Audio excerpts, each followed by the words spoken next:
Welcome to another CEO Wisdom Pod. We have Thomas Braun with us. Thomas is a pretty cool guy. He's the CEO of Eat Robotics. He's also the CEO of his own law firm, futuristic thinking individual, and also client of mine. So eager to jump right in today. Thomas, welcome to the pod. Tell me a bit more about yourself and what you're up to nowadays. Okay, well, first of all, happy Sherlock Holmes Day. I don't know if you noticed that on Google. May 22nd is Sherlock Holmes Day, so who knew? Yeah, so anyway, I'm by training, I'm a lawyer, and I've been a business lawyer since 1997. And I'm a member of the California and the British Columbia bars. And we're planning to talk today about Eat Robotics, which is a fast food restaurant automation company that I started. And it's interesting because it's the idea for it kind of came out of my law practice in a way. So one of the things I do is crowdfunding. In the United States, crowdfunding is a pretty big deal. A lot of money is being raised. You can raise up to $5 million US just with audited financial statements. You don't have to file a prospectus. Okay. So the costs are very low, very, very low compared to, say, going public or a number of other things you can do. And companies have been pretty successful with it. The two most successful ones are called Boxable and probably Miso Robotics is second. Boxable makes a little casita, miniature house, prefabricated. They have 140,000 deposits on these houses. And they're in the process of going public on NASDAQ now with a market cap over $3 billion. Not particularly innovative, but they did it, and it's what's interesting about their house is that it's prefabricated, costs $50,000, comes in the back of a truck and sort of unfolds. So it takes about 2 hours to put together. Very cool. And Miso Robotics, they also launched on crowdfunding campaigns. Why is crowdfunding, other than like not filling the prospectus, why, in your opinion, is it more efficient than raising from a VC or a bank, let's say? Well, it's not more efficient. It's complementary, you just have to get your money wherever you can.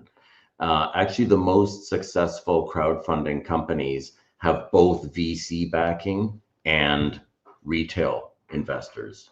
Okay, so those two groups, they feed off of each other because the retail investors have a perception that the venture capitalists have a greater ability to do due diligence on a company and some heightened skill level in the area of investing. And then on the other hand, the VCs know that eventually, if they're ever going to have an exit, this is going to have to be popular with the public and retail investors, right? So that's who they're going to sell their stock to if they do an IPO or something like that one day. Plus, the VCs don't have that much money. They do not have endless amounts of money. In some years, they've had no money, and it, depending on your sector, it goes up and down every year. Okay, so the VCs and the retail investors, they are not mutually exclusive. You can do both. So you have to think of the crowdfunding platform more just as a platform. It's like a web application for you to use to make it easy for you to raise money. And you've got, in addition to that 5 million that you can raise under regulation CF, you can still raise as much money as you want from accredited investors under Reg D Rule 506. Right. And with Eat Robotics, why did you choose the fast food automation niche? Like I would have thought that, I don't know, McDonald's would be on par with automation since like 2010, but most of it is still not automated, right? Most of it No. still relies on humans. And yeah, tell me about the market size opportunity of that. Yeah. Well, they've done a good job of automating their ordering system. So now when you go into these fast food restaurants, many of them, they have a kiosk and they make you order through the kiosk. Okay. So they've managed to replace the cashier and you tap with your card. It seems they still have to have one cash register for people who actually are paying in cash. They would like you to order on your telephone, but the problem is that I found with McDonald's is that you try and order on your telephone and you still have to tell them when you get there. So they don't pre-make your order necessarily and have it ready for you to pick up. It was, not as smooth as I thought it should be. But anyway, so I'm representing clients who are doing this crowdfunding. You do have to make up an offering memorandum. The leading platforms will help you with that, but you still need to have your own lawyer review it. They would like that. So I was just doing a little bit of research, looking at these top companies and trying to figure out, wow, what are they doing? Miso Robotics raised over $113 million. And it was all based on a robotic arm, sort of like a 6-axis robotic arm that held a spatula in its hand and flipped hamburgers. And actually, if I can share my screen with you, I can show you. Yeah, go ahead. And it's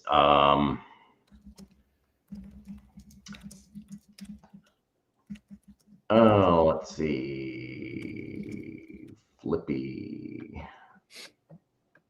There you go. Yeah. So, whoa, that looks like space technology.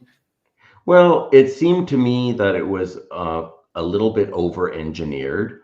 Yeah. For one thing, but I don't know if you're getting this. There you go. There he flips it and then he waits. And then later on when he's taking them off the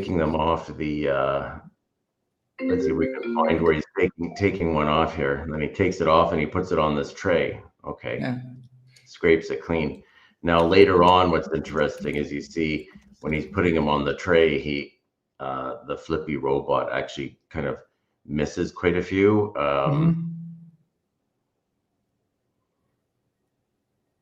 There you see one there. So it's not perfect, right? Oh, there you missed 2 of them. Okay, so out of the 6 hamburgers, 4 of them made it onto the tray. And how could they actually fix that? Is that like a machine vision? And yeah, how could he get like 6 on 6? Exactly. It's, you know what? It's very complicated, and they've got a screen. I'm going to stop sharing here. Okay. So they've got a pretty complicated screen. They do have to have some kind of vision system and optical system. They're integrating, artificial intelligence into it to try and, recognize a hamburger patty, and it's so over-engineered. And so I thought, this is ridiculous, and it's going to be way too expensive, and it's not going to work. And a restaurant's kind of a greasy environment. At the end of the day, this thing's going to be covered in grease. You got to be able to clean it. You got to be able to maintain it. How are you going to fix it if it breaks down? Is it something that any kind of, reasonably skilled, mechanically skilled guy with a toolbox can fix? No. So, so I thought to myself, I could probably design something better myself, even though I'm not an engineer, I'm not in this business. It just seemed so absurd to me. And they raised over $100 million to build that. Now, since then, surprise, surprise, That product's been discontinued. Okay. So they've abandoned that, and they've decided to use their robotic arm, which they've also abandoned. So they originally built their own robotic arm. They've abandoned that. They now buy one that's probably manufactured in China, off the shelf, and they've developed an automatic deep frying system. Yeah, you sent me that one. Okay. That's fascinating. So, and I checked the economics of that, right? Like, what is it to buy such a machine, and how much can I save if I own like one McDonald franchise, for example? Yeah. So, well, their model is to lease it for $5,000 a month. Wow, that's very cheap. Very And then cheap. they want people to buy two, perhaps, for a busy restaurant. But yeah, so the idea is that, you're going to save some labor. The deep frying system they've made has a binning system that allows them to also do chicken nuggets, onion rings, different things besides French fries. Okay. That's kind of a crowded space. There's also a Chinese company, which is really good, called Artosa. And maybe I can share that one for a second too. So Let's let's say see. it costs me like 5K per month. How much employee time does it actually saves me? Like 10K at least? You know what? I don't know. I don't know. They will say that it does save you some employee time. This is the Artosa machine. The This is made by a Chinese company, and so it's similar to what Miso Robotics is doing. So you have a robotic arm that pulls something out of a deep fryer and then it dumps it in a tray. This one actually takes the French fries, puts them in a paper container, and it will also season them for you.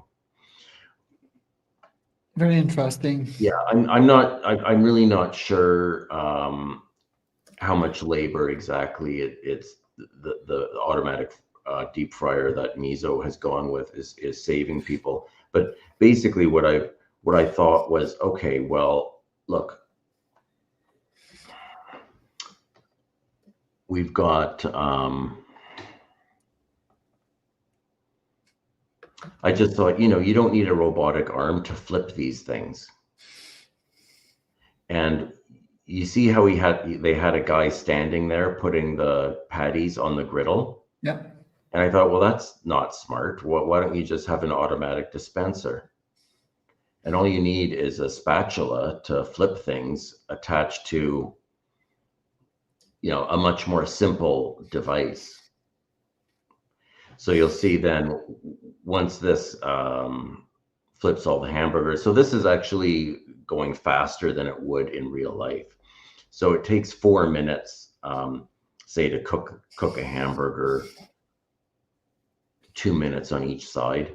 So it would take 2 minutes to rotate. It would flip it over, and then when it finishes the second rotation, it would then take it off, and you'll see it take it off now in a second here. And did you thought up about that one or?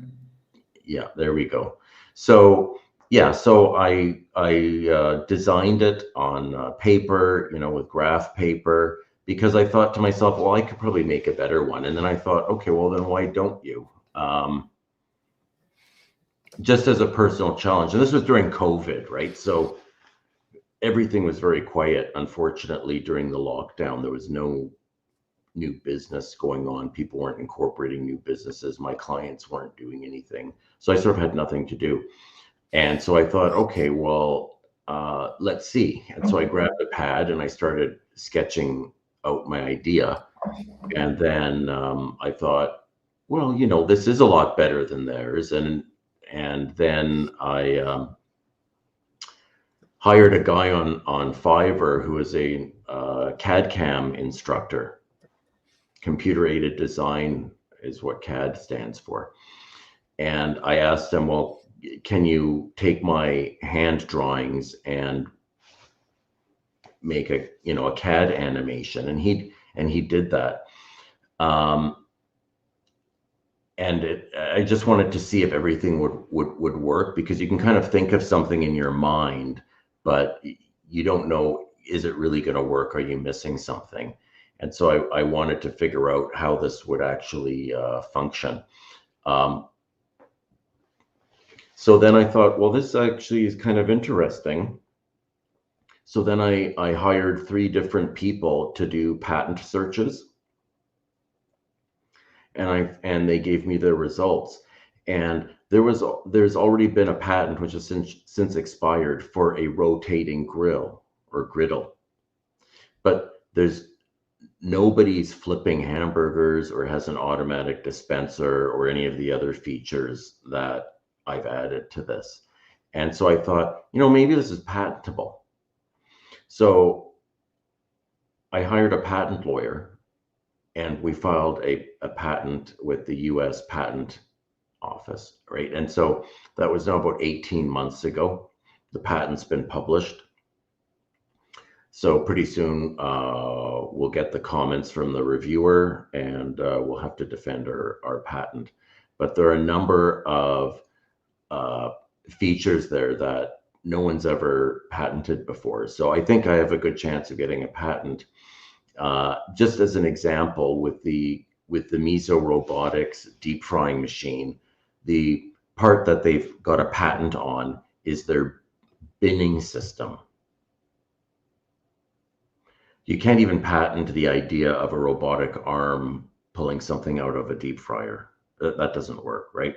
So you really only need one claim, and you've got a patent. And to have a patent on the binning system is actually a big deal, because that means that, like that Chinese machine you saw, which actually frankly looks superior to the Miso Robotics one, they're just doing French fries. If they decided, well, we want to be able to not just do hamburgers and French fries for the in-out burger type restaurants, but we want to go a little bit upscale, like White Castle, and they have a bunch of different deep fried things on their menu. We want to be able to make all of these different items. They'd probably be violating the Miso Robotics binning system patent if they tried to do that. Now, that's assuming that patent gets issued. Last time I checked, it was also just a patent pending. So, at any rate, then I hired another engineer to make the rendering that you saw when I was sharing my screen, which looks very realistic. Yeah. And you get an idea. Now, you could hook that up to a little conveyor belt where it goes onto a bun. Instead of just being dropped into a bin, you could put it on a bun.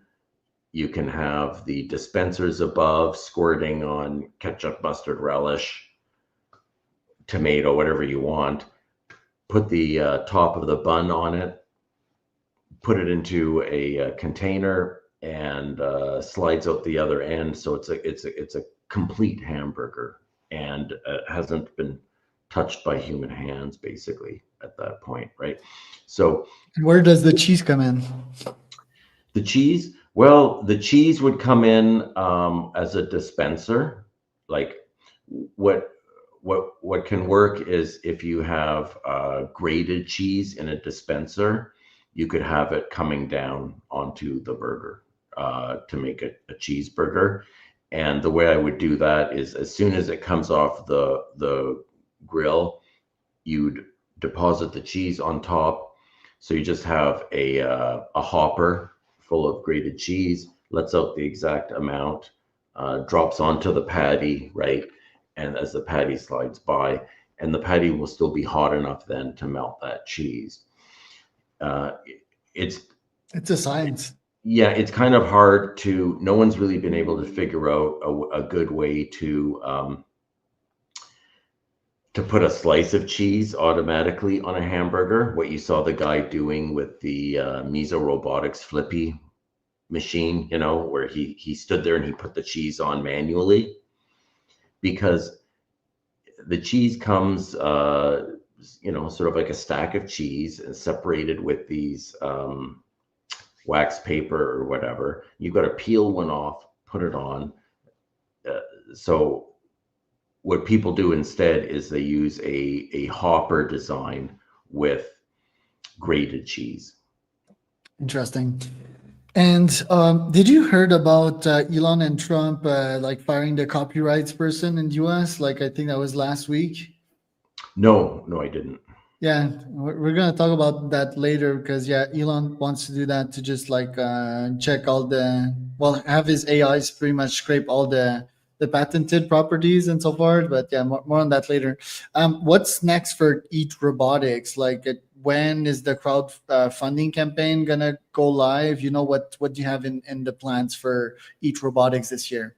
Yeah, so right now we have a reservation page in Canada. So one of the problems we have with raising capital in North America is that Canada does not cooperate with the United States. Not really, okay? They're trying to protect their own banks.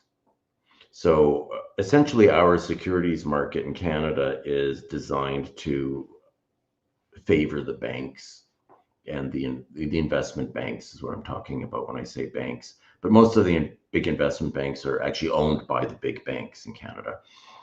And so they just don't like competition. So everything has to be separate, including crowdfunding. So Canadians are not allowed to invest in a US crowdfunding on Start Engine, for example. And Americans are not allowed to invest on a Canadian crowdfunding platform. Now, there is a loophole, fortunately, which being a lawyer, that's my job, right? Figure these things out. I incorporated the company in the United States. So Eat Robotics is actually an American company, and I chose Wyoming. You might say, why Wyoming? Well, because they have no tax, they're pro-business, and it costs something like $26 to incorporate a company there. So I thought, these are my kind of people. That's where I'm going. And so we're on a crowdfunding platform in Canada called Equesto, and we're at just before you launch your campaign, you can have something called a reservation page where people can just go on and say, yeah, I'm interested. I'd like to reserve $1,000, $500, whatever, right? And but that's only available to Canadian investors. And we can do that because our office is in Canada. So I'm located in Vancouver right now, okay? The idea is to do a crowdfunding in Canada, see how much we can raise. Crowdfunding's a pretty hard slog in Canada, because we have just a smaller market. And it's, and when the Securities Commission in Canada decided to allow crowdfunding, they made it kind of difficult. They said, okay, well, you can do crowdfunding, but still you're going to be competing against the banks. And so we're going to make it a little bit difficult for you.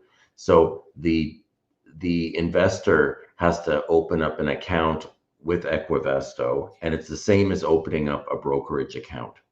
So they have to meet all of these know your client rules, anti-money laundering rules.